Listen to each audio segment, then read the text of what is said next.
Hello, my name is Luis Faber Fonseca. I am a student of English Level 1 SENA.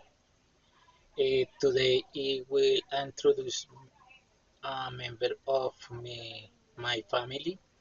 This activity is called Family Team Member Introduction. I will talk about my daughter.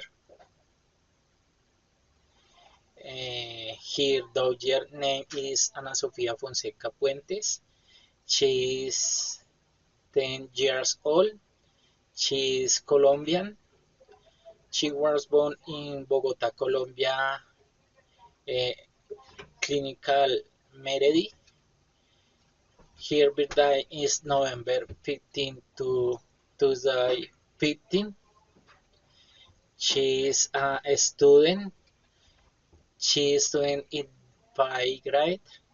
She goes to school every day. She does her homework in the afternoon. She also play with her friends. Uh, in her free time, she likes playing football, soccer. She likes traveling with her family.